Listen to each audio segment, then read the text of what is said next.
In addition to cleaning the house, she was also obligated to bath the millionaire's disabled 7-year-old child.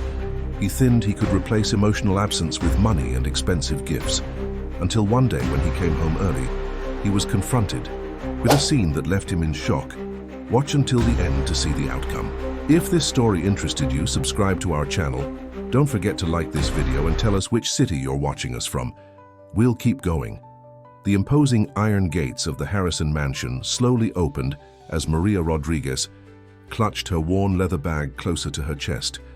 The autumn wind rustled through the perfectly manicured gardens, sending a shiver down her spine that had nothing to do with the weather. The 3-story mansion loomed before her, its modern architecture a testament to wealth and status, yet somehow devoid of warmth, despite the morning sun casting its golden light across the marble facade.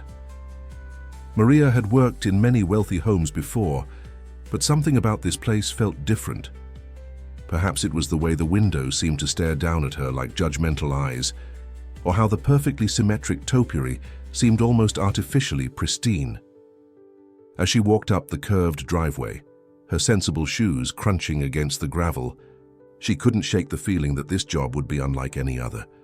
The advertisement had been simple enough: live-in housekeeper needed, experience with children required, generous compensation. What the ad hadn't mentioned was that she would be working for James Harrison, one of the most successful tech entrepreneurs in the country. The same James Harrison whose face graced business magazines and whose name was synonymous with innovation and ruthless efficiency. The massive front door opened before she could reach for the bell, revealing Mrs. Peterson, the house manager who had interviewed her. The older woman's grey hair was pulled back in a severe bun, her black dress and white collar as crisp as if they had just been pressed. "Right on time, Ms. Rodriguez. Mr. Harrison appreciates punctuality."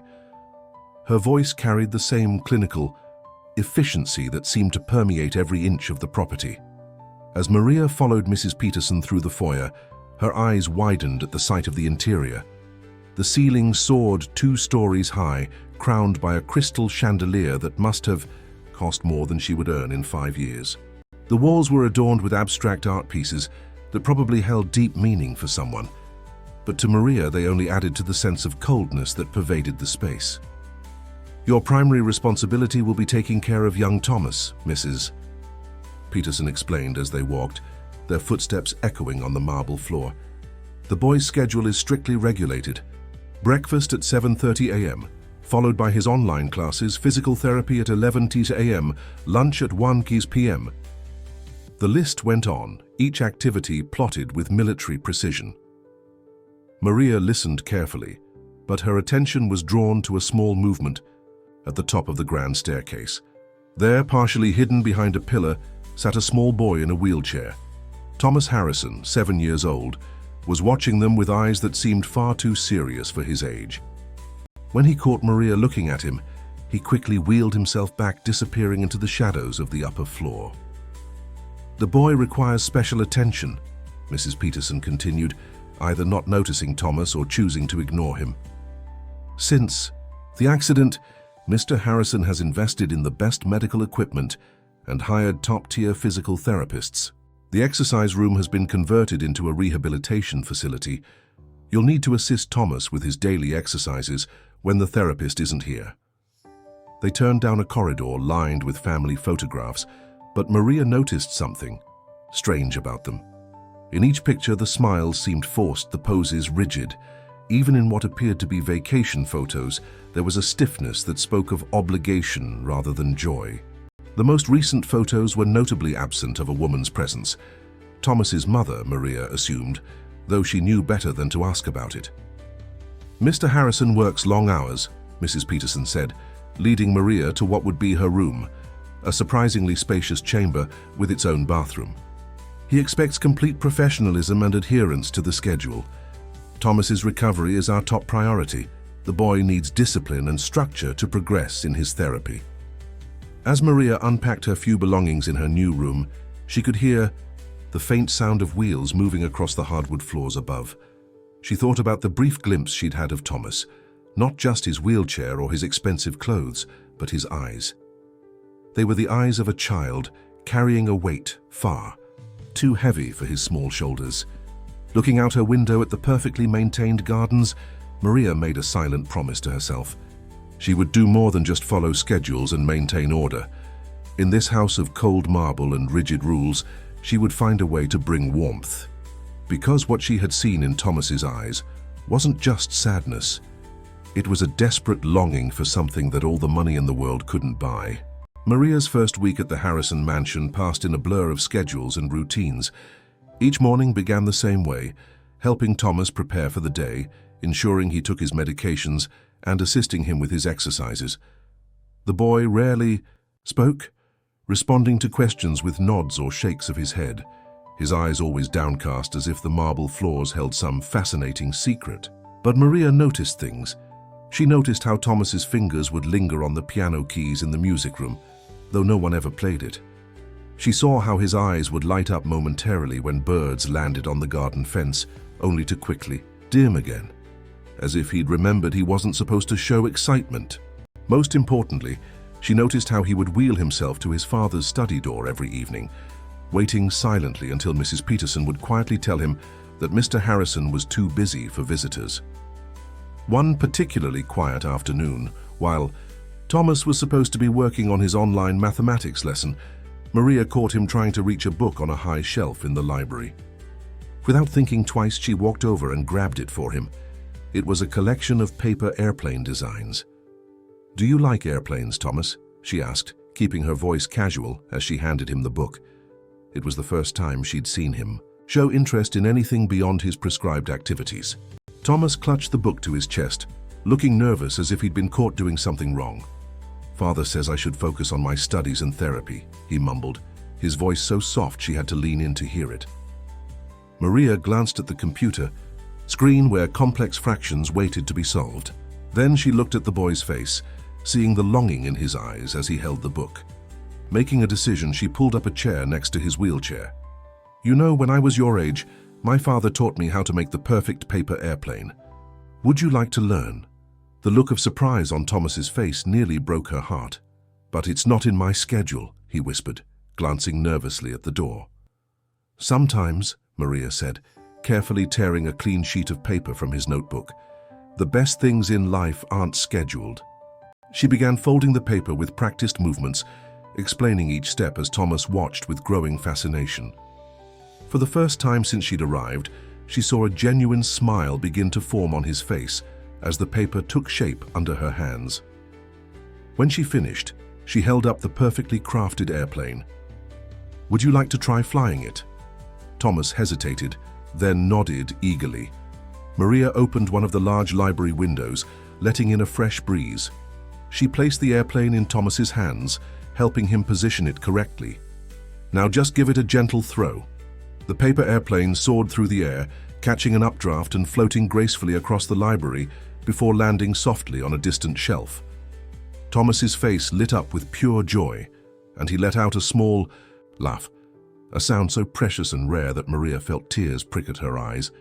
"Can we make another one?" he asked, his voice stronger now, more animated than she'd ever heard it. They spent the next hour making and flying paper airplanes, each one decorated with Thomas's own designs. He showed a natural talent for it, quickly learning how to fold complex patterns and add his own creative touches. The library floor became scattered with their creations, and Thomas's laughter filled the room, a sound that seemed to bring warmth to the cold mansion. Just as they were launching their latest creation, a throat cleared from the doorway. Mrs. Peterson stood there, her expression a mixture of shock and disapproval. "Ms. Rodriguez, may I remind you that Thomas should be completing his mathematics lesson at this time?" Maria felt Thomas tense beside her, the joy draining from his face like water from a broken vessel. But before she could respond, something unexpected happened. Thomas spoke up, his voice small but clear. "Mrs. Peterson, Maria was teaching me about aerodynamics. That's science and math too, isn't it?" For a moment, Mrs. Peterson seemed at a loss for words. She looked at the paper airplanes scattered around the room, at Thomas's hopeful face, and then at Maria. Finally, her stern expression softened slightly. "Well, I suppose alternative learning methods could be beneficial. but please ensure this doesn't become a regular disruption to the schedule." As Mrs. Peterson left, Maria caught a glimpse of something she hadn't expected. A small, almost imperceptible smile on the older woman's face. Looking down at Thomas, who was already reaching for another sheet of paper, Maria realized that perhaps the first cracks were forming in the mansion's rigid facade. Sometimes, she thought, it took something as simple as a paper airplane to start breaking down walls that had been built over years. James Harrison's arrival home was always announced by the sound of expensive Italian shoes clicking against marble floors and the subtle scent of his signature cologne. That evening, however, his presence was heralded by something else, the crash of breaking porcelain. He had returned early from a business trip to find his prized Ming Dynasty vase shattered on the floor of the main hall. Beside it stood Maria, frantically trying to clean up the pieces, while Thomas sat in his wheelchair, tears streaming down his face. "What is the meaning of this?" James's voice cut through the air like ice. His tall frame cast a long shadow across the marble floor, his perfectly tailored suit a stark contrast to the chaos before him. Maria straightened up, positioning herself slightly in front of Thomas's wheelchair. "Mr. Harrison, I can explain. We were practicing Thomas's mobility exercises, trying to make them more engaging." "More engaging?" James interrupted, his voice dangerously quiet. "That vase was worth more than what you'll earn in a decade, Ms. Rodriguez. The exercises prescribed by his physical therapist are designed to be performed in the rehabilitation room, not in the main hall with priceless artifacts." Thomas's small voice broke through the tension. "It was my fault, Father. I wanted to try moving around different obstacles. Maria was just helping me." James's expression softened fractionally at his son's words, but his eyes remained hard when they returned to Maria. "Ms. Rodriguez, I hired you to maintain order in this house, not to improvise rehabilitation techniques. Thomas has a strict schedule of exercises designed by professionals." Maria felt something snap inside her. After weeks of watching this man's son yearn for his attention, of seeing the pain in Thomas's eyes every time his father chose work over spending time with him, she couldn't stay silent anymore. "Mr. Harrison," she said, her voice firm but respectful, "your son needs more than just physical therapy. He needs to feel joy in his recovery, to find motivation beyond just following a schedule." Today he was laughing while practicing his movements. "When was the last time you heard him laugh?" The question hung in the air like a physical presence. James Harrison, a man accustomed to controlling every situation, found himself momentarily speechless. His eyes flickered to Thomas, who was watching. The exchange with a mixture of fear and fascination. "Ms. Rodriguez," he finally said, his voice tight with controlled anger, "you are overstepping your boundaries.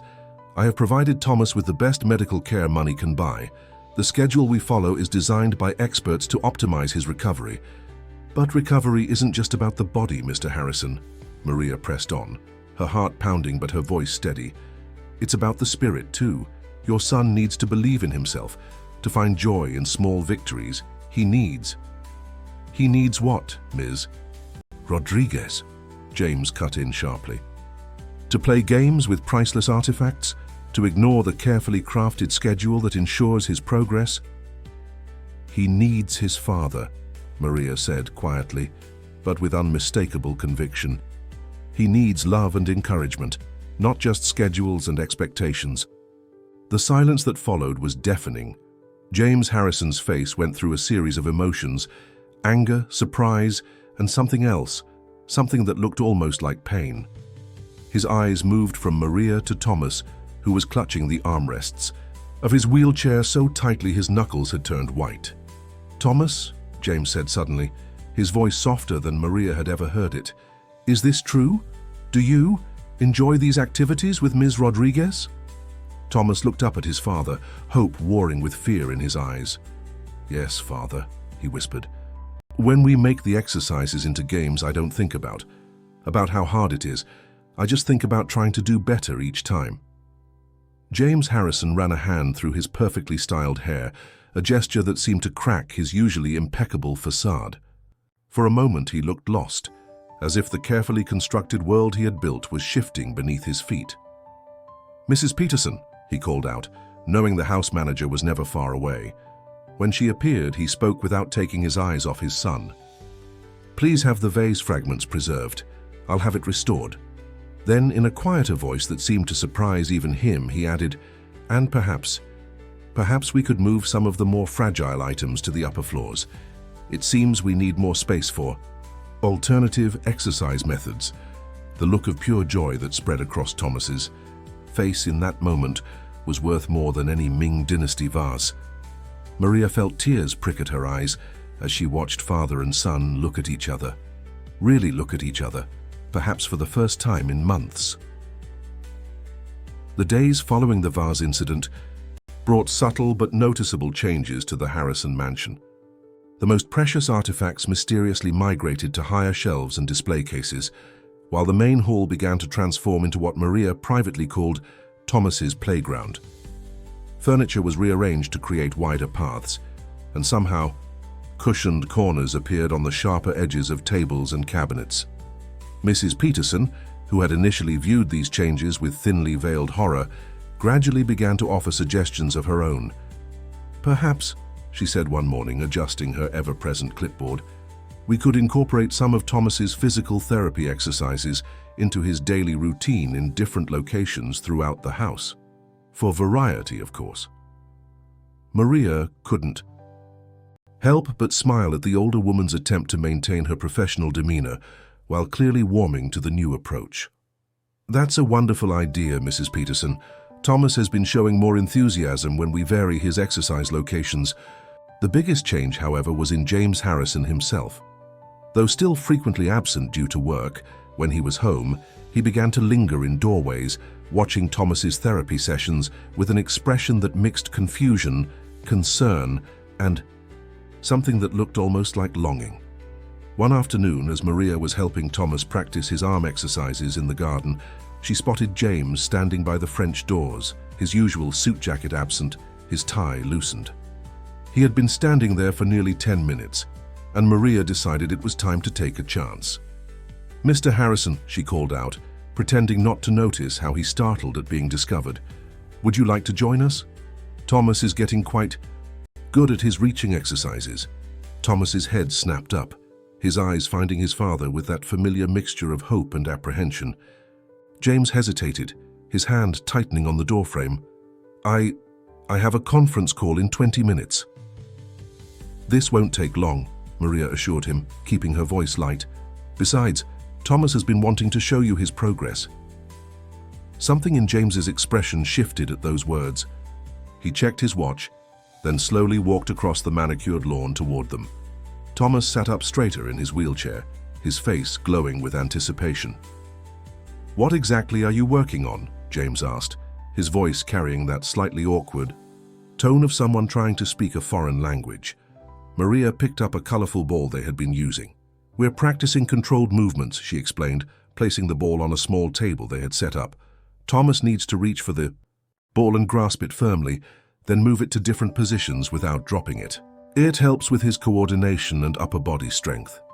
James nodded, his business mind clearly appreciating the practical aspects of the exercise, but then Thomas spoke up, his voice small but excited. "Maria makes it fun, Father. We pretend. The ball is a rare jewel that needs to be moved carefully, or sometimes it's a bird's egg that we're protecting." A slight smile tugged at James's lips, the first genuine smile Maria had seen from him. "A rare jewel, Well, that does sound more interesting than simple reaching exercises." "Would you like to try, Father?" Thomas asked, holding out the ball with slightly trembling hands. "You can be the guardian of the jewel with me." The moment hung in the air, fragile as a soap bubble. Maria held her breath, watching James Harrison's face as emotion after emotion flickered across it. Finally, he reached out and gently took the ball from his son's hands. "Show me how it's done," he said softly. For the next 15 minutes, Maria watched as father and son passed the ball back and forth, creating increasingly elaborate stories about their imaginary jewel. James's conference call came and went, forgotten in the simple joy of playing with his son. Thomas's laughter, once so rare, filled the garden, and Maria could have sworn she saw moisture in James's eyes when Thomas successfully completed a particularly challenging movement. As the afternoon light began to fade, Mrs. Peterson appeared at the French doors. "Mr. Harrison, your CEO is on the line. He says it's urgent." James looked at the ball in his hands, then at his son's face, which had already begun to fall in resignation. But instead of immediately rushing off, he did something that made Maria's heart skip a beat. He handed the ball back to Thomas with a gentle squeeze of his son's shoulder. "Tell him I'll call back in 10 minutes, James said, his eyes never leaving his son's face. "Thomas and I need to finish protecting our rare jewel." The joy that blazed across Thomas's face in that moment was brighter than any precious stone. As Maria watched father and son continue their game, she realized that sometimes the biggest breakthroughs come not in grand gestures, but in small moments of chosen connection. The discovery happened on a rainy Sunday afternoon. Maria was helping Thomas sort through some old boxes in the mansion's vast attic, an activity that had started as a simple organization task, but had turned into a treasure hunt of sorts. The rain drummed steadily on the roof above them, creating a cozy atmosphere in the dusty space. "What's this?" Thomas asked, carefully pulling out a leather-bound album from beneath a stack of old magazines. The book was thick with photos, its edges worn from years of handling. Maria wheeled Thomas closer to a window where the light was better. As they opened the album together, their eyes widened at the contents. The first photo showed a much younger James Harrison, his face relaxed and smiling, an expression neither of them had ever seen on him. Beside him stood a beautiful woman with Thomas's eyes, her arm wrapped around James's waist as they both laughed at something off camera. That's my mother," Thomas whispered, his finger trembling as he traced the outline of her face. "I don't remember her laughing like that." Page after page revealed a different side of the Harrison family. There were photos of family picnics, beach vacations, and casual moments at home. In every image, the love between James and his wife was palpable, their happiness radiating from the glossy surfaces.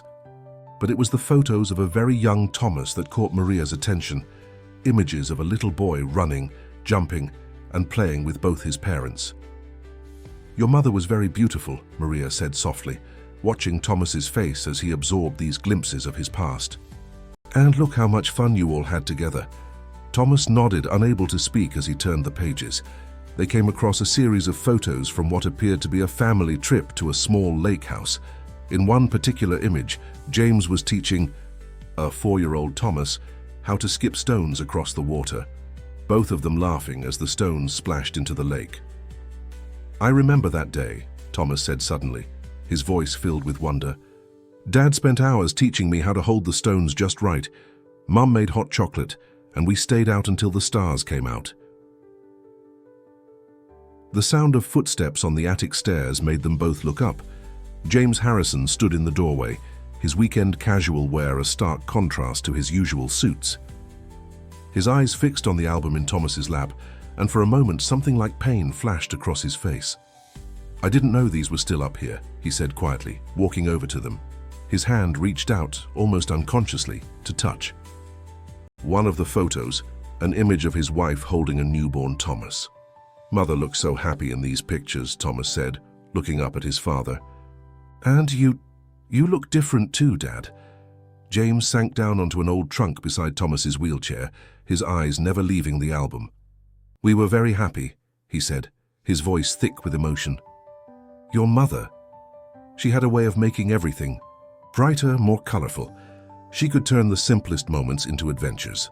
Maria started to stand, feeling like she was intruding on a private moment, but James's voice stopped her. "Please stay, Ms. Rodriguez. I think it's time Thomas heard some of these stories." For the next few hours, as the rain continued to fall outside, James Harrison did something he hadn't done in years. He opened up about the past. He told Thomas stories about each photo, about how he had met his mother at a charity event where she had spilled coffee on his expensive suit, and then laughed about it. He talked about their wedding day, about the day Thomas was born, about countless small moments of joy that had been locked away in his heart. Thomas listened with rapt attention, occasionally adding his own faint memories or asking questions. Maria watched as the invisible wall between father and son began to crack further, each shared story acting like a chisel against the barrier of grief and silence that had separated them for so long. "Your mother would be so proud of you, Thomas," James said finally, his hand resting gently on his son's shoulder. "She always said you had her spirit, strong and determined." "Do you think—" Thomas hesitated, then gathered his courage. "Do you think we could visit the lake house again? Someday? When I'm stronger?" The question hung in the air, heavy with meaning. James looked at his son, then at the photo of them by the lake, then back at Thomas. His expression softened in a way that made him look more like the young man in the photos. "Yes," he said firmly. "Yes, I think that's an excellent idea. We could go when the weather gets warmer. Perhaps—" he glanced at Maria. "Ms. Rodriguez could help us plan the trip. We might need her assistance with your exercises and—" He smiled slightly. "Someone needs to make hot chocolate just the way your mother did." The joy that spread across Thomas's face was matched only by the tears that sparkled in his eyes. As Maria watched father and son continue to look through the album together, she realized that sometimes the greatest treasures aren't the ones we find, but the memories and connections we rediscover when we're brave enough to look. Spring arrived at the Harrison mansion with an explosion of color. The gardens, once maintained with military precision, now bloomed with a more natural beauty, as if the flowers themselves were breathing more freely. Inside, the change was equally noticeable. Windows that had always been shuttered were now open, letting in fresh air and sunlight. The sound of laughter, once so rare, had become a regular occurrence. Maria stood in the kitchen preparing Thomas's favorite breakfast of blueberry pancakes when Mrs. Peterson entered with her usual clipboard. However, the house manager's typically stern expression was replaced by something that almost looked like excitement. "Ms. Rodriguez," she said, lowering her voice conspiratorially, "Mr. Harrison has requested a meeting with both of us this afternoon. He mentioned something about a surprise for Thomas." Maria raised her eyebrows, noting how Mrs. Peterson had dropped her usual formal "Master Thomas" for the more familiar version. "Did he give any hints about what he's planning?" "Not exactly, but—" Mrs. Peterson glanced around before continuing. "I saw him making phone calls about the lake house property yesterday, and he's cleared his schedule for the next 2 weeks." Before Maria could respond, they heard the sound of wheels approaching. Thomas appeared in the doorway, maneuvering his wheelchair with increasing confidence, his face lit up at the smell of pancakes. "Good morning," he called out cheerfully. "Dad said he's joining us for breakfast today. He's just finishing a quick call." Sure enough, James Harrison appeared moments later, his tablet conspicuously absent from his hands. He had been making a conscious effort to be more present during family meals, though Maria had noticed he still struggled with the urge to check his phone constantly. As they sat around the kitchen table, another change, as meals had previously been served only in the formal dining room, Maria couldn't help but notice how different everything felt. Thomas was chattering away about his latest physical therapy achievements. James was actually listening, instead of just nodding absently, and even Mrs. Peterson had settled into a chair with a cup of coffee, her clipboard temporarily forgotten. "Thomas," James said during a lull in the conversation, "how would you feel about taking a little trip next week?" Thomas's fork clattered against his plate. "A trip? Where?" "Well," James smiled, reaching out to wipe a spot of syrup from his son's chin. "I was thinking about our conversation in the attic, about the lake house."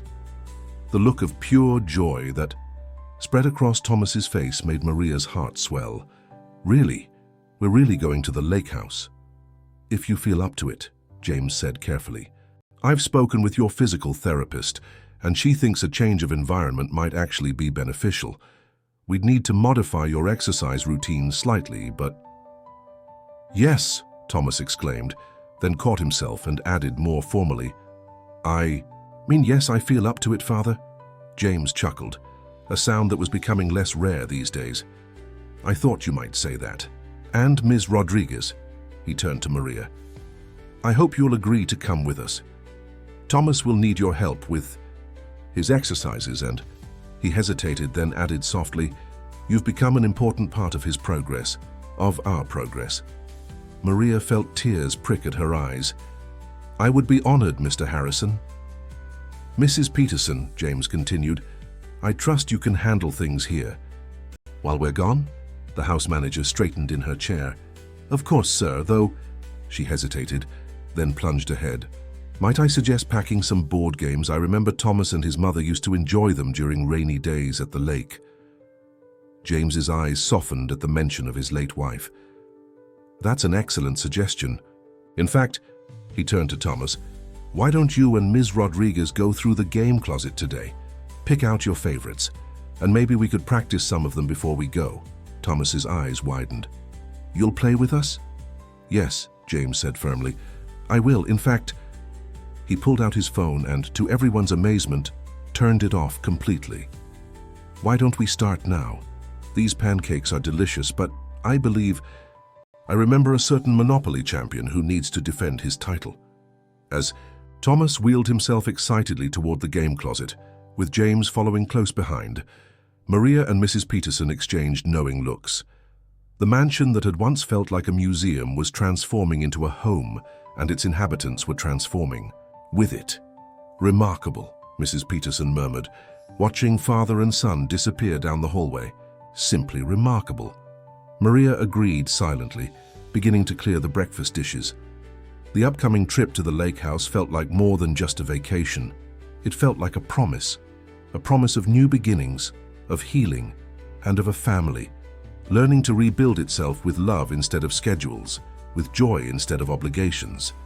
The lake house stood exactly as it had in the photographs, a charming two-story cabin nestled among towering pine trees.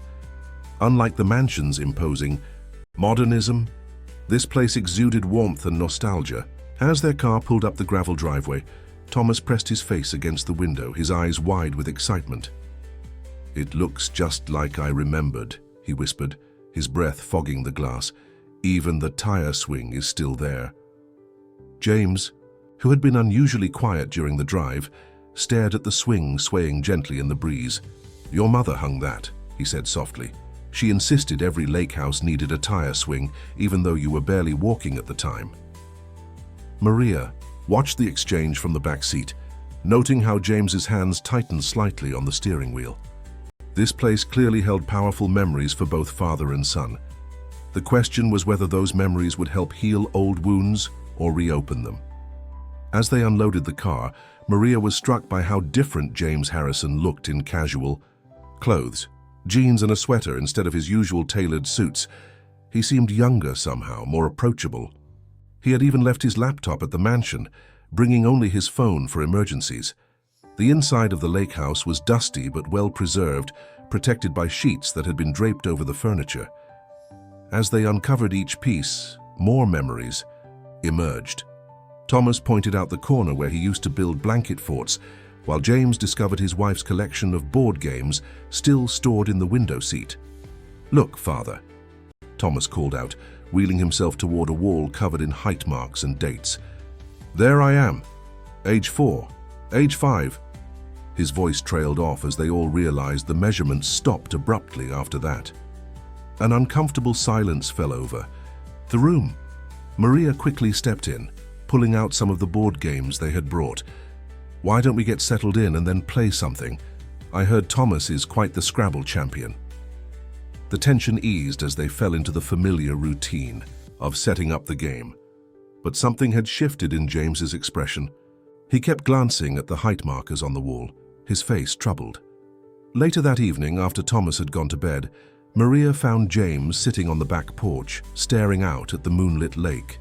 She hesitated, unsure if she should intrude on his solitude. "She loved this place," he said suddenly, not turning around. "Catherine, my wife. She said it was where we could just be ourselves without all the pressure and pretense of our regular lives." Maria sat down in the other chair, waiting quietly as James continued to speak. "I haven't been back here since the accident. I told myself it was because I was too busy, that Thomas needed to focus on his recovery. But the truth is, I was afraid of all the memories, afraid of facing what we'd lost." He turned to look at Maria, his eyes reflecting the moonlight. "But watching Thomas today, seeing him smile in this place again, I realize I've been wrong about so many things. I thought I could protect him by keeping him focused on recovery, on schedules and progress. But I was really just protecting myself. It's never too late to change, Maria said gently. Thomas adores you.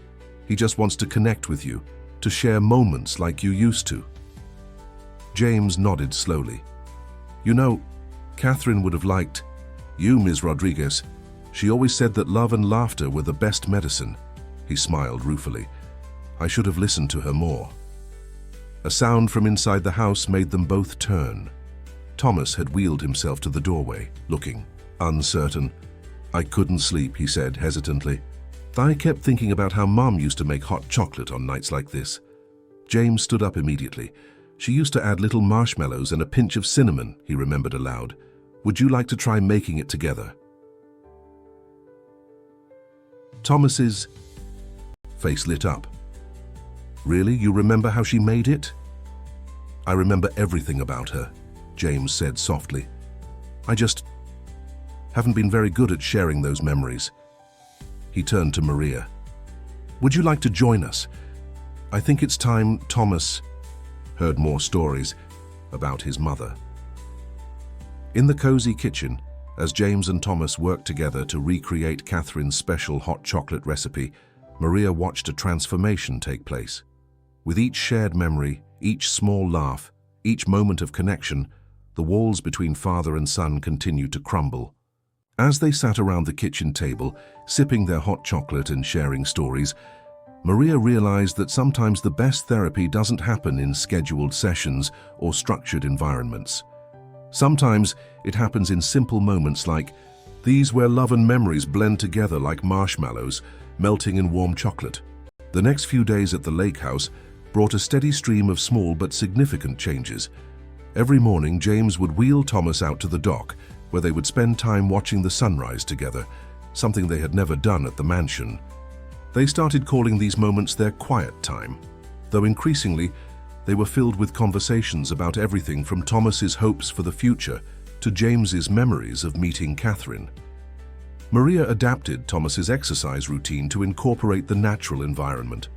Instead of the clinical setting of the mansion's rehabilitation room, they used the gentle slope of the backyard for resistance training, and the dock became a perfect platform for upper body exercises. One particular morning, as Maria supervised Thomas's exercises on the dock, she noticed something different about his movements. There was a new strength in his arms, a determination that seemed to come from somewhere deeper than physical therapy alone. You're doing wonderfully, Thomas, she encouraged, helping him with his stretches. Your upper body strength has improved so much. I want to try something, Thomas said suddenly, his voice filled with a mixture of excitement and nervousness. Something Mom and I used to do. Before Maria could ask what he meant, James appeared on the dock, carrying 3 fishing poles. I thought we might try some fishing today, he said, then noticed the look on his son's face. Thomas, what is it? Dad. Thomas took a deep breath. I want to try to sit on the edge of the dock, like Mom and I used to do when we went fishing, with our feet in the water. James froze, his face paling slightly. Thomas, I don't think that's safe, your balance. Please, Dad, Thomas pleaded. Maria can help me, and you'll be right here. Mom always said the best part of fishing was feeling the water on your feet. James looked at Maria, his eyes seeking reassurance. She nodded slowly. We can do it safely, Mr. Harrison. I'll help Thomas maintain his balance, and you can spot him from the other side. He's much stronger now. After a moment of internal struggle, James nodded. Together, they carefully helped Thomas out of his wheelchair and onto the dock's edge. It took some maneuvering, but soon Thomas was seated securely, with Maria supporting him from behind and James kneeling beside him. As Thomas's feet touched the water, his entire face transformed with joy. It feels just like I remembered, he whispered, watching the ripples his toes made in the clear lake water. Mom was right. James swallowed hard, watching his son's face. Then, to both Thomas and Maria's surprise, he began removing his own shoes and socks. Your mother was right about a lot of things, he said, rolling up his pant legs. She always said I worked too hard, thought too much about the future, and didn't spend enough time just feeling the water. He sat down next to Thomas, lowering his own feet into the lake. Thomas looked at his father with amazement, then broke into a wide smile. "Can we try fishing like this?" "Of course," James replied, reaching for the fishing poles. "Though I should warn you, your mother was always the better fisherman. She had more patience than both of us combined." As they sat there, 3 fishing lines creating gentle ripples in the water, Maria watched the scene with tears in her eyes. The physical therapy schedule had been completely abandoned for the day, but she knew that this moment was worth more than any structured exercise session. "Dad," Thomas asked after a while, his voice thoughtful, Do you think we could come here more often? Not just for special occasions?" James was quiet for a moment, looking out over the peaceful lake. "You know what? I think that's exactly what we should do. This place, it helps us remember what's really important." He looked at Maria. "And Ms. Rodriguez, I hope you'll continue to be part of these visits. You've helped us find our way back to each other." Maria felt her heart swell with emotion. "I would be honored, Mr. Harrison." As the morning sun climbed higher in the sky, casting diamonds of light across the lake's surface, Maria realized that true healing rarely follows a prescribed schedule. Sometimes it comes in unexpected moments, like sitting on a dock with your feet in the water, remembering how to be a family again. Back at the Harrison mansion, something had shifted in the atmosphere. The rigid schedules still existed, but they had become more flexible, adapting to the natural rhythm of daily life rather than dictating it. The most noticeable change was in the garden, where James had authorized the creation of a therapeutic walking path, complete with handrails and rest areas. It was on this path that Maria made a remarkable discovery one sunny morning. She had been helping Thomas with his usual exercises when she noticed him gripping the handrails with unusual intensity. "Thomas?" she asked, watching his face scrunch up in concentration. "Are you okay?" "I feel something different," he whispered, his knuckles white on the rails. "In my legs. It's like tiny pins and needles." Maria's heart skipped a beat. During their time at the lake house, Thomas had shown increased upper body strength, but this was the first time he had mentioned any sensation in his legs. She kept her voice calm despite her excitement. "That's interesting. Would you like to try something?"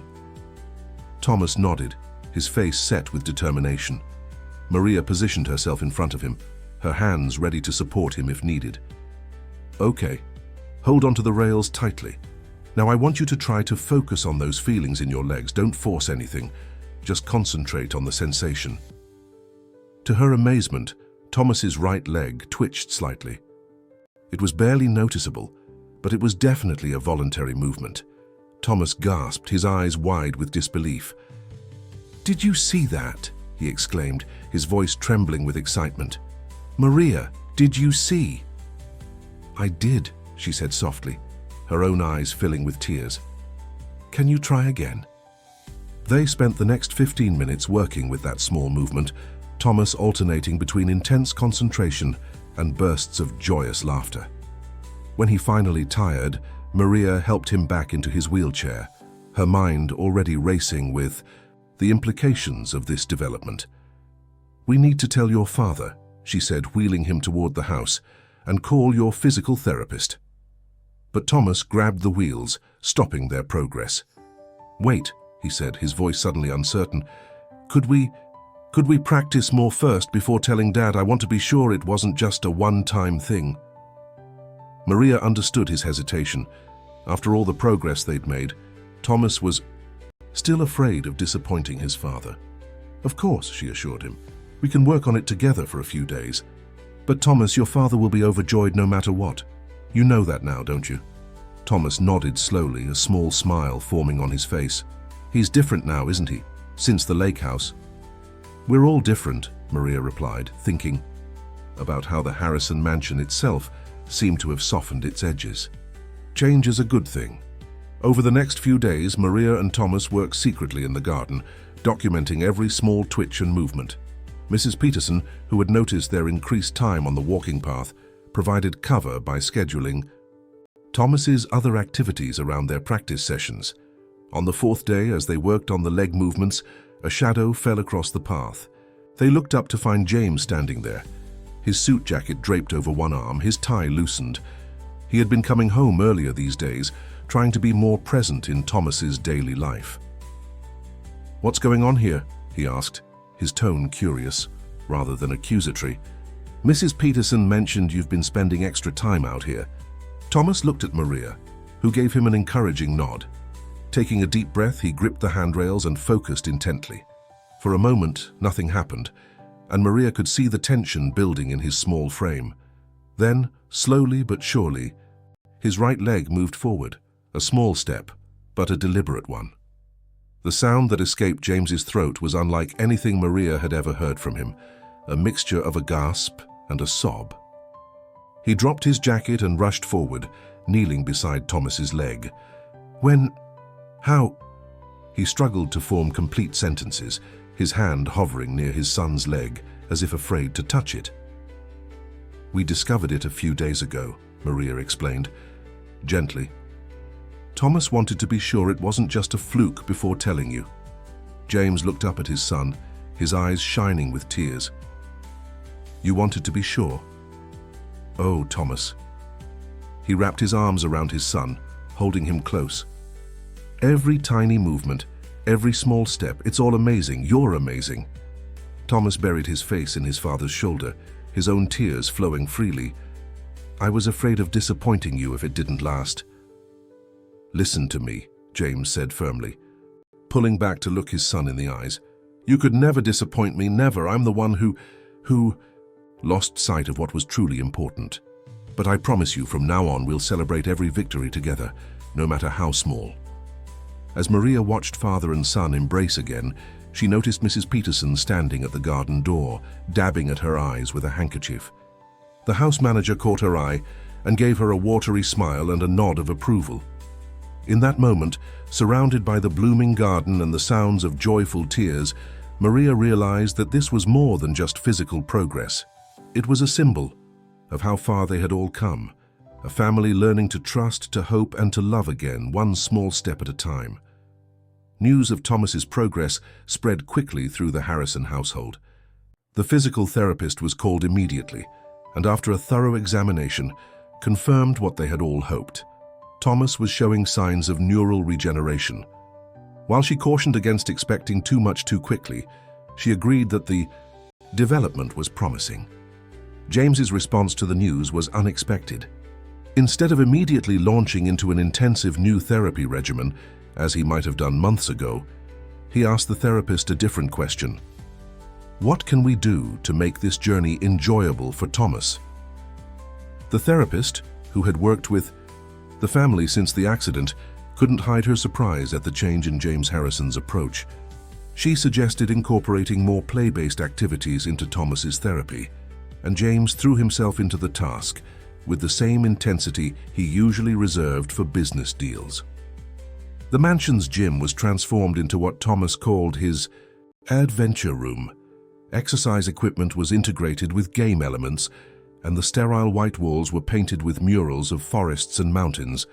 Even Mrs. Peterson got into the spirit, suggesting they add interactive elements to make the exercises more engaging. One morning, as Maria helped Thomas with his exercises in the newly redesigned room, she found James already there, setting up what looked like an elaborate obstacle course.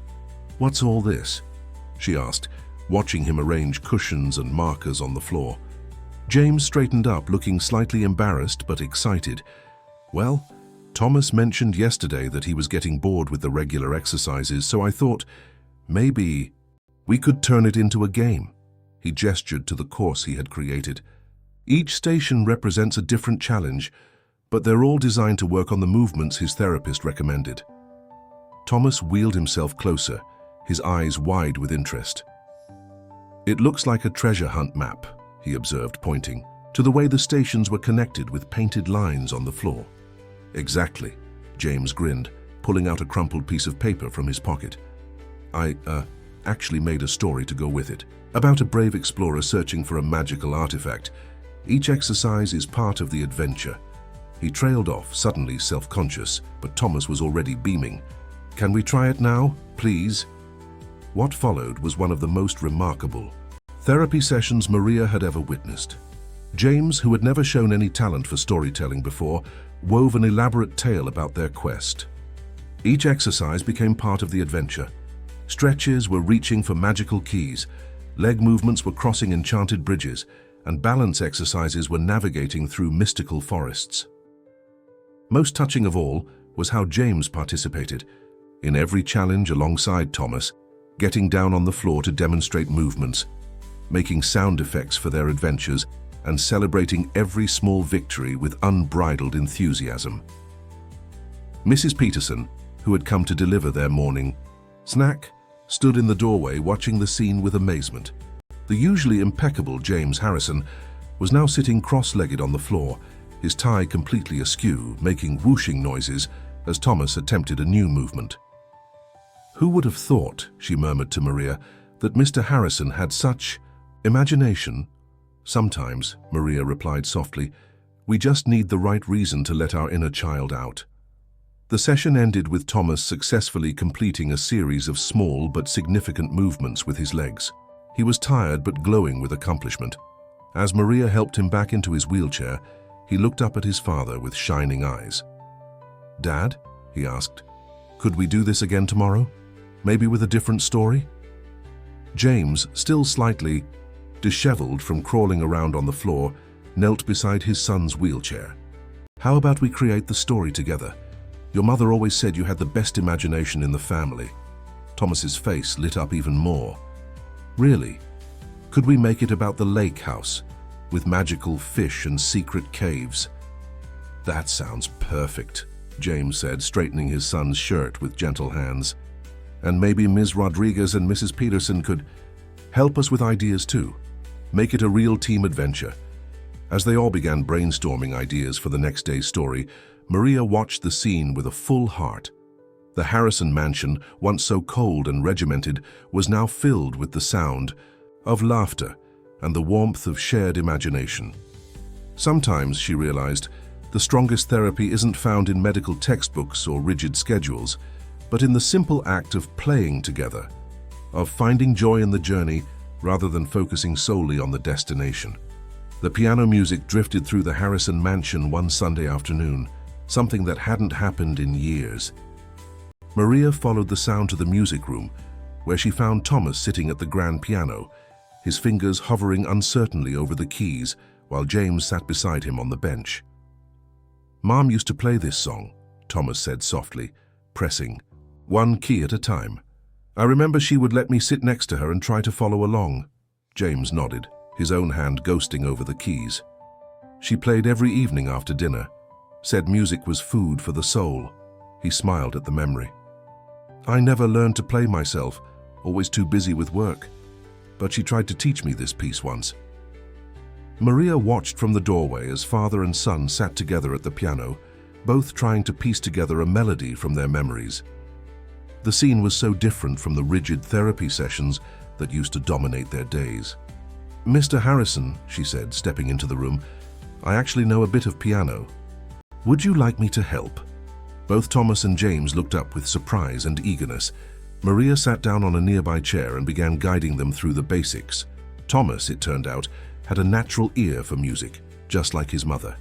His fingers, strengthened by months of physical therapy, were able to press the keys with increasing confidence. "That's it," James exclaimed, as Thomas managed to play a simple sequence. "That's how she used to start the song."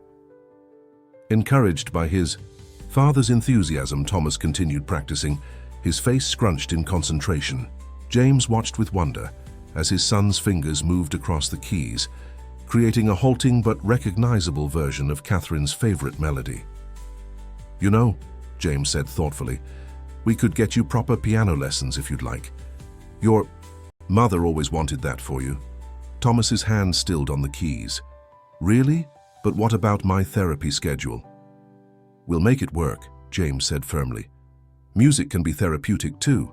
And besides," he smiled, running his hand along the polished wood of the piano, "I think this room has been quiet for far too long." Mrs. Peterson appeared in the doorway, drawn by the music. "I remember Mrs. Harrison playing at every holiday gathering," she said, her usual professional demeanor softening. She would take requests and everyone would sing along. "Even you, Mrs. Peterson?" Thomas asked, eyes wide with curiosity. The house manager's cheeks colored slightly. "Well, yes, your mother had a way of making everyone feel comfortable enough to join in." James stood up suddenly, walking to a cabinet in the corner. After a moment of searching, he pulled out a stack of sheet music, yellowed with age. "Catherine's collection," he explained, bringing it back to the piano. "She kept everything organized by difficulty level. Maybe we could start with some of the simpler pieces." As they sorted through the music together, Maria noticed how James's hands lingered on certain pages, how his eyes softened at particular titles. Each sheet seemed to hold a memory, a piece of the woman they all missed. "Look at this one," Thomas said, pulling out a sheet titled Moonlight Serenade. "There's a note in Mom's handwriting." James leaned over to read it. "For my darling. James, maybe one day you'll let me teach you this one. I remember this. She wrote it on our 10th anniversary. I promised her I would learn it, but..." His voice trailed off, heavy with regret. "We could learn it together, Dad," Thomas suggested quietly. "Ms. Rodriguez could teach us both." James looked at his son, then at Maria, who nodded encouragingly. "Yes," he said finally, his voice thick with emotion. "Yes, I think your mother would like that very much." Over the next hour, the music room came alive with sounds it hadn't heard in years. Simple scales and chord progressions, occasional wrong notes followed by laughter, and most importantly, the sound of a family making music together. Mrs. Peterson brought in tea and cookies, setting them on a side table without her usual fuss about proper serving times. She lingered in the room, humming along softly as Thomas practiced his scales. As the afternoon sun cast long shadows through the windows, Maria watched James help Thomas position his fingers on the keys. The rigid businessman, who had once micromanaged every minute of his son's therapy, was now patiently counting beats, celebrating each successful note, and sharing stories about Catherine's musical adventures. "She once tried to teach me during our honeymoon," James recalled, chuckling. "I was terrible, but she never gave up. She said music wasn't about being perfect, it was about putting your heart into it." Thomas played another sequence correctly, and his face lit up with pride. "Do you think she can hear us playing, Dad?" James wrapped an arm around his son's shoulders, pulling him close. "I think she can, son, and I think she's very, very proud of you." The moment was interrupted by the sound of Thomas's stomach growling. Everyone laughed, and Mrs. Peterson immediately stepped forward. "I believe it's time for dinner. Shall we have it in here today, near the piano?" "But we always eat in the dining room," Thomas said, though his eyes showed he liked the idea. James looked around the room, at the scattered sheet music, the half-empty teacups, and the warm afternoon light streaming through the windows. "I think," he said slowly, "that some rules are meant to be broken, especially when they get in the way of what really matters." Thomas's 8th birthday was approaching, and, for the first time since the accident, there was an air of genuine excitement in the Harrison mansion. In previous years, the day had been marked with expensive gifts but little celebration, as if joy itself was something to be rationed. This year was different. Maria found James in his study late one evening, not working on business proposals, but sketching out party plans with the same intensity he usually reserved for corporate strategies. "I want it to be special," he explained when she came in to bring him his evening tea. "Not just presents and a formal dinner like before. Thomas deserves what Catherine would have done." Maria sat down across from him, noting how the strict business environment of his study had gradually softened over the months. Family photos now shared space with business awards, and a child's drawing, Thomas's first attempt at sketching the lake house, held pride of place on his desk. "What would she have done?" Maria asked gently. James smiled, lost in memory. Everything was an adventure with her. She once transformed the entire garden into a treasure hunt for Thomas's 5th birthday. Each gift was a clue to the next one. She spent weeks planning it. "That sounds wonderful," Maria said, an idea forming in her mind. "And now Thomas is stronger. He could participate in something like that." James's eyes lit up. "You think so?" His therapist did say he's making remarkable progress with his mobility. Over the next week, the mansion became a hive of secret activity. Mrs. Peterson, who turned out to have a hidden talent for puzzle making, helped design clues that would incorporate Thomas's physical therapy exercises into the treasure hunt. The garden staff was enlisted to create special paths that Thomas could navigate either in his wheelchair or with his walking supports, depending on how he felt. Maria caught James several times practicing what he called dad jokes to include in the clues, each one worse than the last. But she noticed how his eyes crinkled with genuine happiness as he worked on them, how he seemed lighter somehow, more like the man in the old photographs. The morning of Thomas's birthday dawned bright and clear. When Thomas wheeled himself into the dining room for breakfast, he found not the usual formal place setting, but a single envelope propped against his orange juice glass. "What's this?" he asked, looking around at the assembled faces of his father, Maria, and Mrs. Peterson, all trying to hide their excitement. "Open it and see," James said, barely containing his smile. Inside was a riddle, written in James's careful handwriting. "Where music fills the air with grace, your next adventure starts its pace. Find the key that opens more near the place where melodies soar." Thomas's face lit up. "The music room!" he exclaimed, already turning his wheelchair toward the door. What followed was a morning of discovery and joy. Each clue led to another, scattered throughout the mansion and gardens. Some required Thomas to reach high shelves with his father, spotting him carefully. Others had him practicing his leg movements to access certain areas. Each successful challenge was met with cheers and encouragement from everyone. The most touching moment came when Thomas found a clue that led him to his mother's old jewelry box. Inside was a delicate silver compass on a chain, with a note in James's handwriting. "Your mother always said you were her true north. Now you can carry a piece of her guidance with you always." Thomas clutched the compass to his chest, tears flowing freely. "Dad," he whispered. James knelt beside his son's wheelchair, his own eyes wet. "She would be so proud of you, Thomas. So proud of your strength, your determination, and most of all, your heart." The final clue led them all to the garden, where a surprise awaited. The staff had set up a small stage near the fountain, and there, covered in a sheet, was a brand new piano, one sized perfectly for Thomas. "But this isn't where we keep the piano," Thomas said, confused. James laughed. "Who says music only belongs inside? Your mother used to talk about having garden concerts. I think it's time we made that dream come true." As Thomas wheeled himself up the ramp to the stage, Maria noticed something remarkable. He was using his legs to help push himself along, something he had just recently started trying. The movement was small but deliberate, and judging by the tears in James's eyes, she wasn't the only one who had noticed. The day ended with an impromptu concert. Thomas played the simple pieces he had been practicing, with James attempting to accompany him on some notes.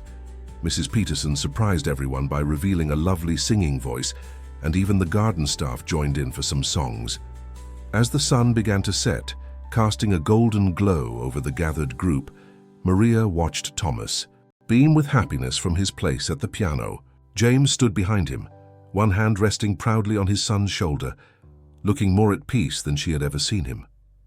"Ms. Rodriguez," Thomas called out, patting the space next to him on the piano bench.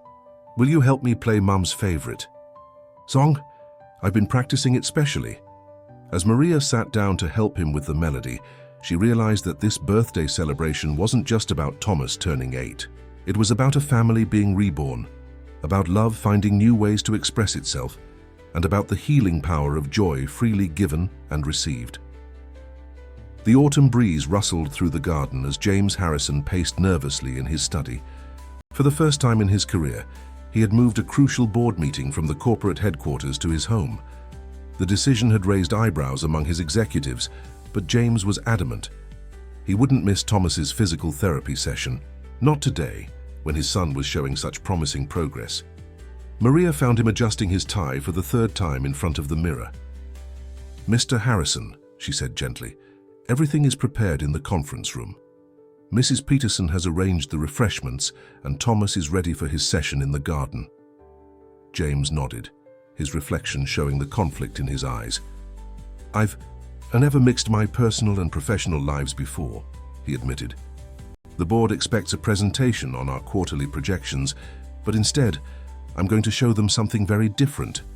The sound of cars pulling up the driveway signaled the arrival of the board members. One by one, they filed into the mansion, men and women in expensive suits, carrying leather portfolios and wearing expressions of curious confusion.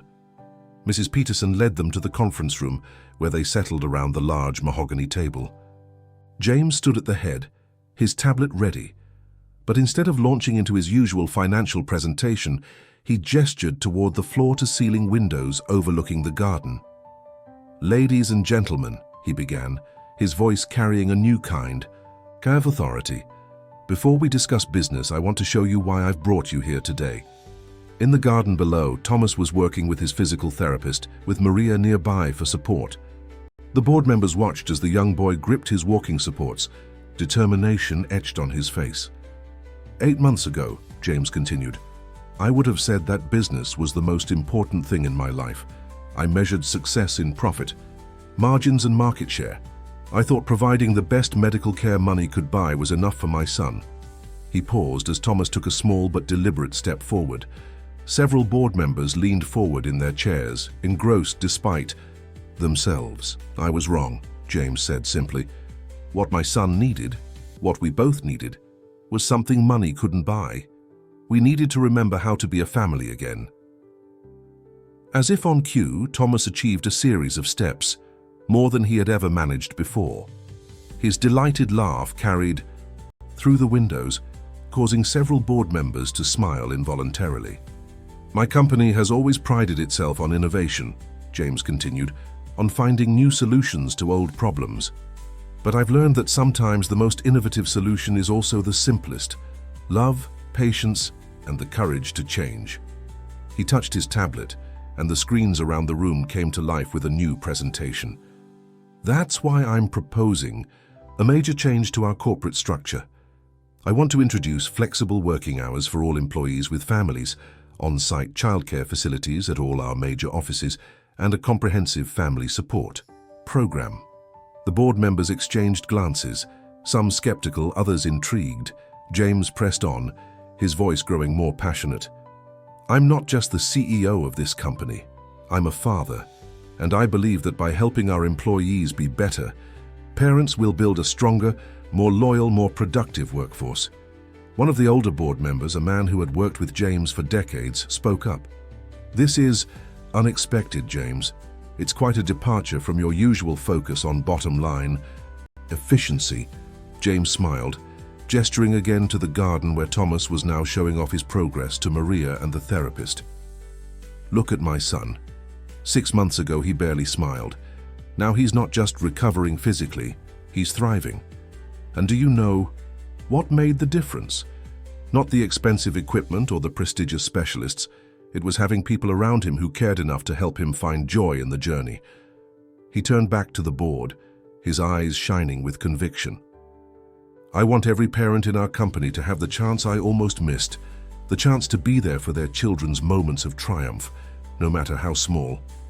As if to emphasize his point, a burst of applause erupted from the garden. Thomas had just completed his longest sequence of steps yet, and Maria was hugging him, while the therapist beamed with pride. The board members watched the scene, their professional demeanor softening. The same older board member who had spoken earlier cleared his throat. "I must admit, James, I've never seen you quite like this. You seem different." "I am different," James acknowledged, "and I believe this company can be different too. Better, more human." To his surprise, several board members nodded in agreement. One woman spoke up, her voice thick with emotion. "My daughter's piano recital is next week. I was going to send my assistant to record it because of our Thursday afternoon meetings." "Go to the recital," James said firmly. "Some moments can't be recaptured. I learned that lesson the hard way." As the board meeting transformed into a deeper discussion about work-life balance and corporate responsibility, Maria quietly closed the garden doors, leaving them to their deliberations. She returned to the garden where Thomas was practically glowing with achievement. "Did you see Miss Rodriguez?" he asked excitedly. "Did you see how many steps I took?" "I did," she smiled, helping him back to his wheelchair for a rest. "And I think your father saw too. He looked very proud." Thomas glanced up at the conference room windows. "Do you think his important meeting is going okay?" Maria followed his gaze, watching James gesture animatedly to his board members, his face alive with purpose. "I think," she said softly, "that your father is finally having exactly the kind of meeting he needs to have." The success of the board meeting brought more changes to the Harrison household than anyone had anticipated. James's new corporate policies made headlines in business magazines, but it was the smaller, more personal changes that meant the most to those within the mansion's walls.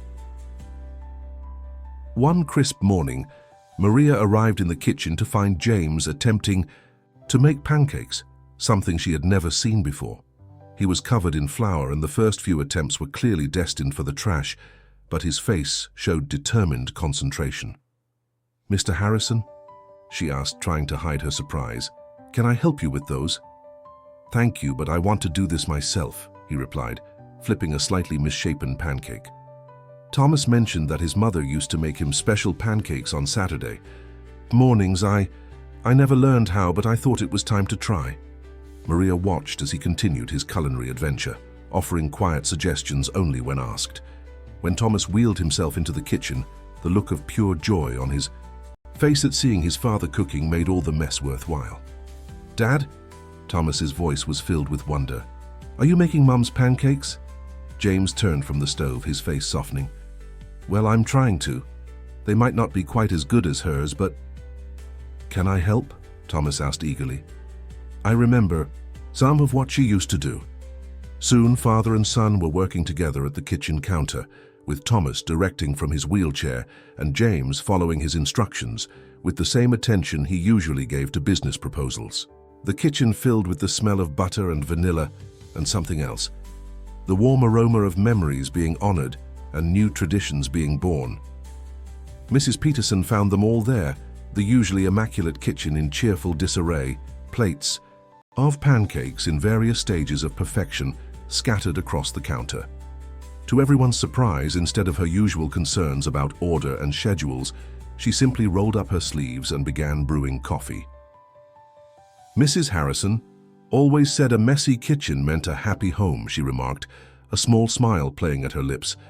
As they sat together enjoying their breakfast, Thomas suddenly spoke up. "Dad, could we maybe do this every Saturday, like Mom used to?" James looked at his son, then at the chaos around them. The flour-dusted counters, the stack of dishes in the sink, the sticky maple syrup bottle. In the past, such disorder would have bothered him immensely. Now he saw it differently, as evidence of life, of love, of family. "Yes," he said firmly, "every Saturday, and maybe we can try other recipes too. Your mother must have had more favorites." Mrs. Peterson cleared her throat. "I believe I might have a collection of Mrs. Harrison's recipes stored away somewhere. She used to share them with the kitchen staff." The way Thomas's face lit up at this revelation made Maria's heart swell. But it was James's reaction that truly touched her. The powerful CEO looked like he had just been offered the most precious gift in the world. "You have Catherine's recipes?" he asked softly. "All this time?" Mrs. Peterson nodded, her usual professional demeanor cracking slightly. "She made me promise to keep them safe, said someday they might be needed again.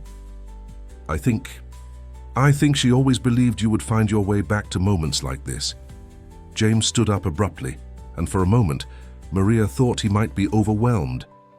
Instead, he walked to the window, looking out at the garden, where the morning sun was lighting up the autumn leaves. "She was always the wise one," he said quietly. "Always knew what really mattered." He turned back to the group, his eyes suspiciously bright. "Thomas, how would you feel about learning all of your mother's recipes together? We could make it a project, something special just for us." Thomas's smile was answer enough, but his words made Maria's eyes fill with tears. "Like a family cookbook, with our own new recipes too?" "Exactly," James agreed, returning to the table. "We'll honor Mom's recipes, but we'll create our own traditions. 2. What do you think? As Thomas eagerly began listing all the things he wanted to learn to cook, Maria exchanged glances with Mrs. Peterson. The house manager's eyes were misty as she watched father and son planning their culinary adventures. In that moment, the kitchen, once a sterile, rarely used space, became something else entirely. It became a place of healing, of connection, of family. The mess and disorder, rather than signs of imperfection, became proof of love being rekindled and memories being honored in the most beautiful way possible. The first snow of winter transformed the Harrison Mansion's grounds into a wonderland of white. Thomas sat by the window of his room, watching the flakes drift down, his hands absently playing with the silver compass that had been his mother's. The morning light caught the crystals as they fell, making them sparkle like tiny stars. "Beautiful, isn't it?" Maria said, entering with a cup of hot chocolate, made according to his mother's recipe, which had become a staple in the household. Thomas nodded, his eyes still fixed on the falling snow. "Mom loved the first snowfall," he said softly. "She used to say it was nature's way of giving everyone a fresh start." Maria set the hot chocolate on the windowsill and was about to begin their morning routine when James appeared in the doorway, dressed surprisingly casually in a sweater and warm pants. "How would you feel about postponing your regular exercises today?" he asked, an unusual glint in his eye. "I have something else in mind." Thomas looked up in surprise. His father had always been strict about maintaining schedules, even with all the recent changes. "What do you mean?" "Well," James said, moving into the room with barely contained excitement, "I was thinking about what your mother would do on a day like this, and I remembered something." He pulled out his phone and showed them a photograph. A younger Thomas, bundled up in winter clothes, sitting in what looked like a specially modified sled. Catherine was beside him, her face bright with laughter, while James stood behind them, one hand on the sled and a rare, carefree smile on his face. "The adaptive sled," Thomas whispered, his eyes wide with recognition. "I'd forgotten about that." "Your mother insisted on having it custom-made," James explained to Maria. "She said everyone deserves to feel the joy of sliding down a snowy hill." He turned back to Thomas. "I had it brought up from storage, with some modifications from the physical therapy team. It's ready to go. That is, if you'd like to try." The transformation in Thomas's face was immediate. "Really? But what about my exercises?" "Sometimes," James said, glancing at Maria with a knowing smile, "joy is the best therapy of all." What followed was a morning unlike any other at the Harrison Mansion. The back hill, usually manicured to perfection, became a sledding paradise. The adaptive sled had been carefully updated to provide both safety and freedom, allowing Thomas to experience the thrill of sliding down the snow-covered slope, while maintaining necessary support for his body. Mrs. Peterson appeared bundled in a warm coat, carrying thermoses of hot chocolate and a basket of freshly baked cookies. "For sustenance," she said primly, but her eyes twinkled with delight as she watched the scene unfold. James, the usually dignified CEO, spent hours trudging up the hill, pulling the sled with Thomas in it, his face red with exertion but bright with happiness. Each successful run down the hill was accompanied by Thomas's laughter, a sound that seemed to make the winter air itself feel warmer. "Dad," Thomas called out after one particularly exciting run, "remember how Mom used to make the whooshing sounds as we went down?" "Like this?" James asked, and proceeded to make exaggerated swooshing noises that had Thomas doubled over with laughter. Soon everyone was joining in, creating a symphony of joy that echoed across the snow-covered grounds. Maria noticed something remarkable during their play. Thomas was using his upper body strength to help steer the sled, and his legs, though still weak, showed small but deliberate movements as he shifted his weight. The physical therapy team had been right. Activity born of pure joy could sometimes yield the best results.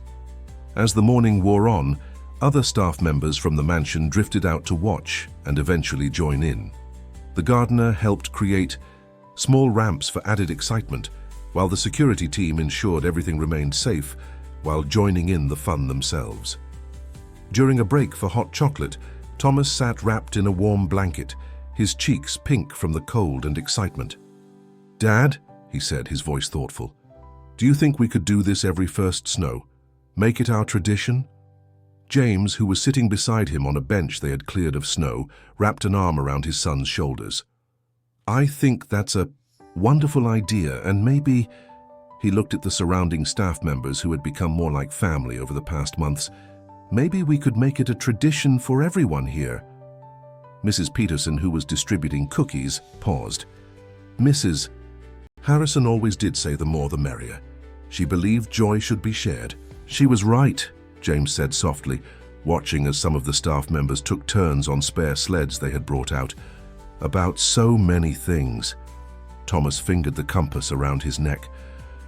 "I think she'd be happy, Dad, seeing us all like this." James pulled his son closer, pressing a kiss to the top of his head. "I think so too, son, I think so too." As the winter sun climbed higher in the sky, the Harrison Mansion's grounds continued to ring with laughter and excitement. The formal gardens, usually so pristine and orderly, were crisscrossed with sled tracks and footprints, physical evidence of joy freely expressed and memories being made. Maria watched it all, her heart full. The mansion that had once felt like a mausoleum of grief had transformed into a place of living, breathing happiness. And in that happiness, true healing was taking place, not just for Thomas's body, but for all their souls. Spring arrived early that year, bringing with it a sense of renewal that seemed to touch every corner of the Harrison Mansion. The gardens burst into bloom, as if nature itself was celebrating the changes that had taken place within the household's walls. One particular morning, Maria arrived to find an unusual scene in the mansion's main hall. James was standing at the foot of the grand staircase, his hands gripping a walker that had been painted in bright, cheerful colors. Thomas sat in his wheelchair nearby, practically vibrating with excitement. "Ms. Rodriguez," Thomas called out when he saw her. "Dad and I have been practicing something special. Want to see?" Maria moved closer, curious.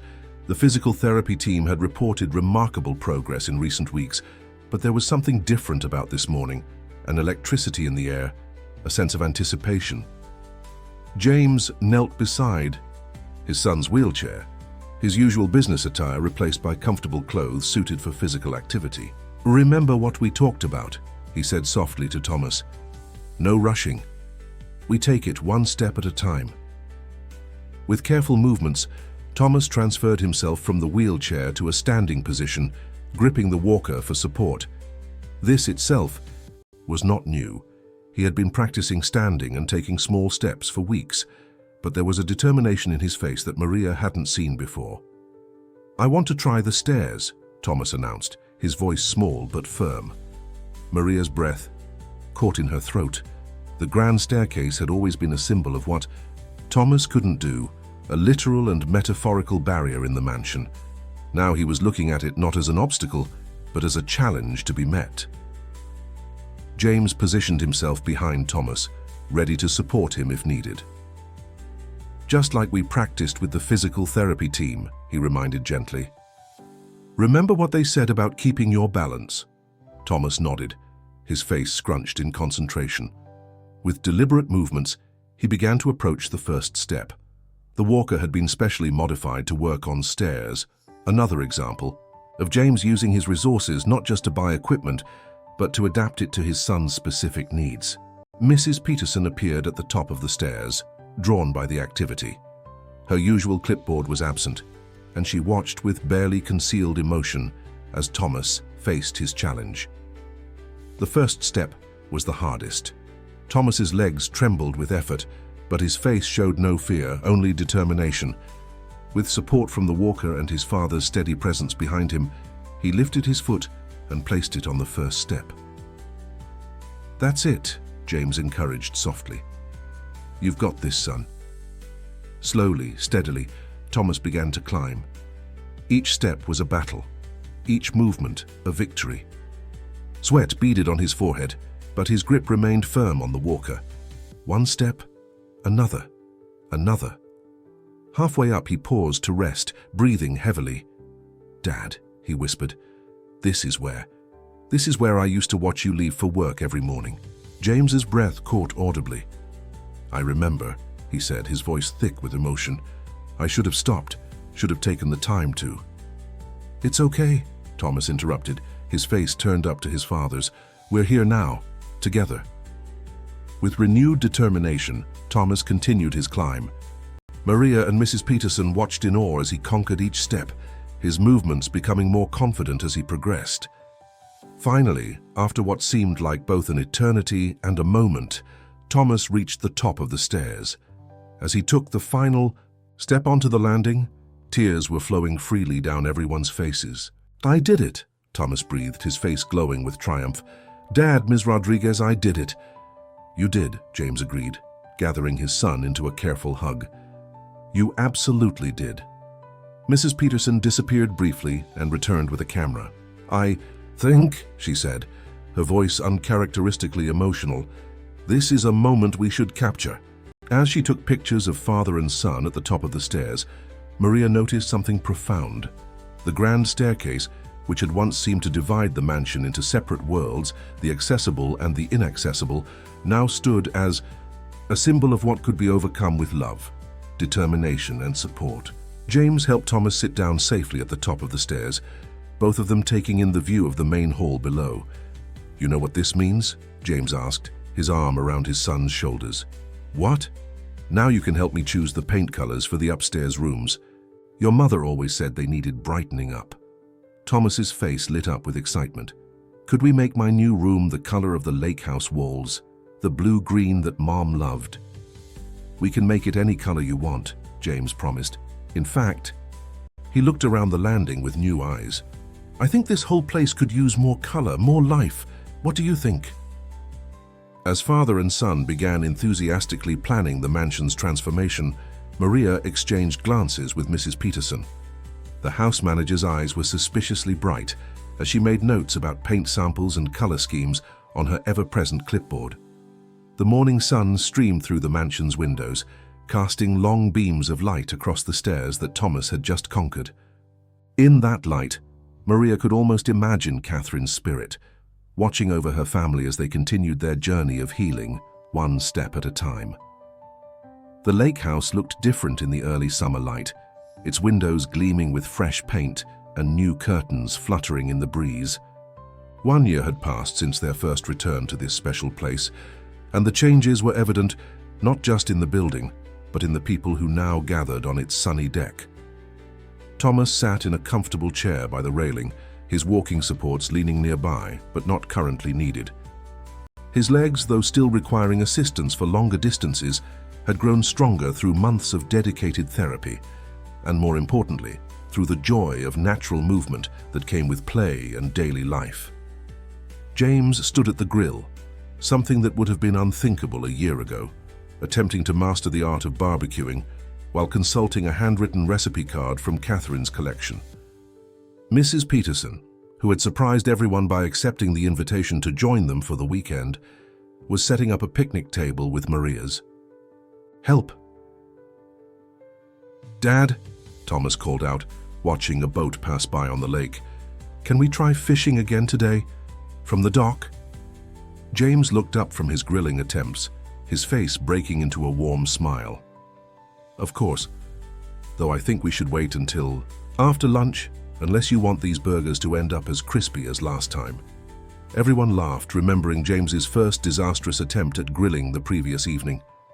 It was the kind of family moment that once would have been unthinkable in the formal Harrison household, but now felt perfectly natural.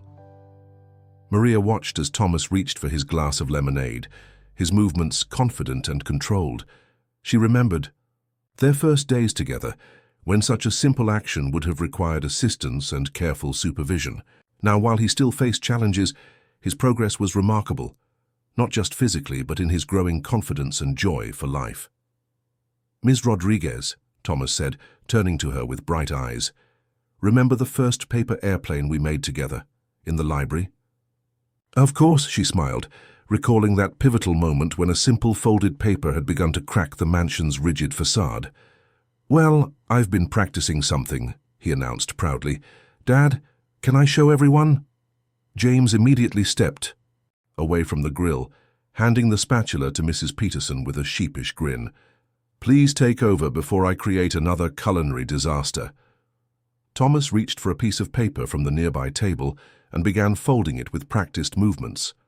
His fingers, once uncertain and weak, now moved with purpose and skill. Everyone watched as he created an intricate paper airplane design, complete with wing flaps and a pointed nose. "This is a new design I learned," he explained, his face glowing with pride. "It's supposed to fly really far." He positioned himself carefully in his chair, took aim, and launched the airplane with a smooth, controlled motion. The papercraft soared off the deck, catching an updraft that carried it out over the lake. It flew further than any of his previous attempts, gliding gracefully before finally settling onto the water's surface. "That was amazing!" James exclaimed, his face filled with genuine wonder. "When did you learn to make them like that?" "I've been practicing," Thomas said, beaming. "And look, I did it all by myself, no help needed." The significance of those words wasn't lost on anyone. A year ago, such independent activity would have seemed impossible. Now it was just one of many small victories that filled their days. "Mrs." Peterson cleared her throat, her eyes suspiciously moist as she turned back to the grill. "These burgers are ready," she announced, her voice carrying its usual efficiency despite her evident emotion. "Shall we eat?" As they gathered around the picnic table, the conversation flowed naturally, punctuated by laughter and shared memories. James, sitting beside his son, kept glancing at Thomas with a look of profound gratitude and love. "You know," he said during a lull in the conversation, "your mother and I always talked about spending entire summers here, not just weekends, but real extended family time." Thomas looked up from his burger, hope dawning on his face. "Could we do that? Spend the whole summer here?"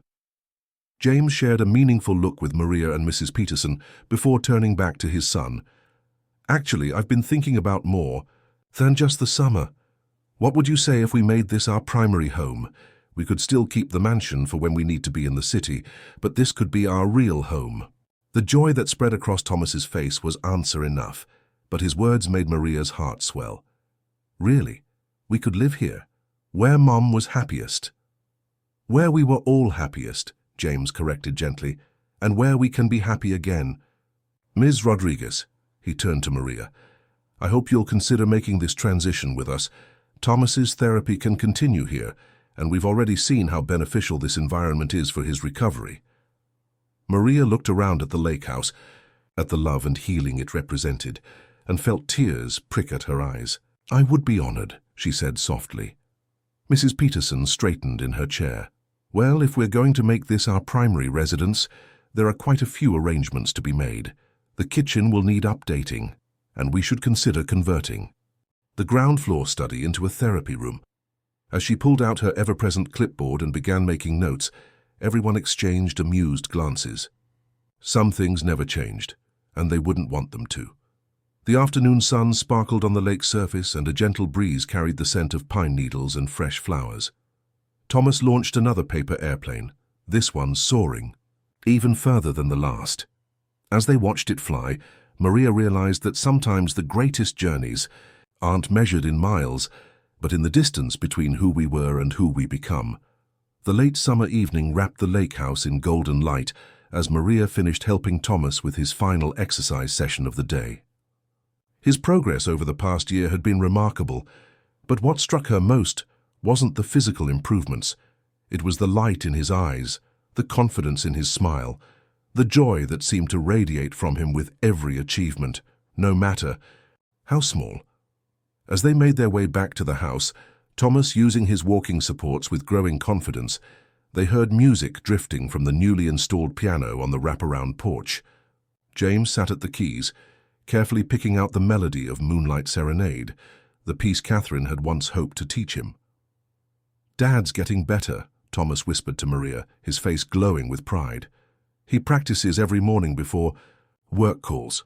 Indeed, James had transformed his routine along with his life. His corporate empire was still successful, but now he ran it differently, with humanity, understanding, and a recognition that some things were more precious than profit margins. The lake house had become not just their home, but a symbol of this transformation. As they approached the porch, Mrs. Peterson emerged from the house carrying a tray of lemonade and her famous chocolate chip cookies. The house manager had surprised them all by choosing to relocate to the lake house permanently, claiming the city mansion would fall into chaos without her supervision of the remaining staff. But they all knew the truth. She had become part of their family. "Thomas," she called out, setting down the tray, "don't forget you have that video to film for your physical therapy channel." Ah yes, the channel. Another unexpected development in their journey. What had started as a way to document Thomas's progress for his medical team had evolved into an inspiring online community. Thomas, with James's support and Maria's help, shared their story and offered encouragement to other families facing similar challenges. The comment section was filled with messages of hope and gratitude from people around the world who found strength in their journey. "Actually," Thomas said, settling into a porch chair, "I was thinking about doing something different for today's video. Dad, could you help me?" James immediately stopped playing and turned on the piano bench. "Of course, son, what did you have in mind?" Thomas pulled out a familiar piece of paper from his pocket, the original paper airplane design Maria had taught him that day in the library. "I want to show people that healing isn't just about the big moments. Sometimes it's about something as simple as learning to fold paper into wings." As they set up the camera, Maria watched James help Thomas demonstrate the folding technique, their hands working together, their laughter mixing with the sound of waves lapping at the shore. The scene was so different from the cold, silent mansion where their journey had begun. "Ready?" Thomas asked, positioning himself for the camera. His voice was strong and clear as he began. "Hi everyone. Today I want to share something special with you. This isn't just about physical therapy, it's about finding joy in the journey. My mum used to say that love is like a paper airplane. It might seem fragile, but with the right care and direction it can soar beyond our wildest dreams." James's sharp intake of breath at his son's words was audible. Thomas continued, his face glowing with purpose. "A year ago, I thought my story was about learning to walk again. But it turned out to be about so much more. It was about learning to live again, to laugh again, to love again. And I want to share that with all of you." As Thomas demonstrated the paper airplane technique, adding his own modifications and sharing tips he'd developed, Maria noticed Mrs. Peterson discreetly wiping her eyes. The house manager wasn't alone. There wasn't a dry eye on the porch. After filming ended, Thomas launched his paper airplane into the sunset sky. They watched it soar over the lake, its white form catching the golden light. "Mom would have... I loved this," he said softly. "All of it." James wrapped an arm around his son's shoulders. "She does love it, son. She's part of every moment, every laugh, every small victory. Her love is what guided us home." Thomas fingered the silver compass that still hung around his neck, like a compass pointing true north. "Exactly like that," James smiled, pulling his son closer. As the sun dipped toward the horizon, painting the lake in shades of pink and gold, Maria looked at the family before her, not by blood, but by choice and love. The rigid businessman who had lost his way, the broken-hearted little boy who had lost his smile, the stern house manager who had lost her joy. All of them had found healing in the most unexpected ways. Thomas's voice broke into her thoughts. "Ms. Rodriguez, would you help me with one more paper airplane?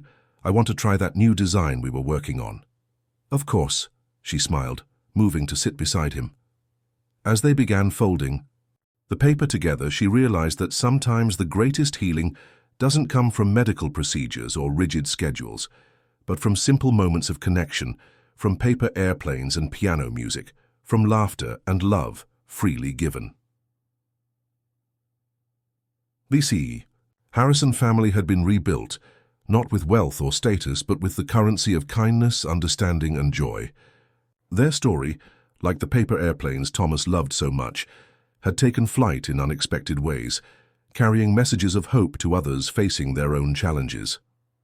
As the last light of day painted the lake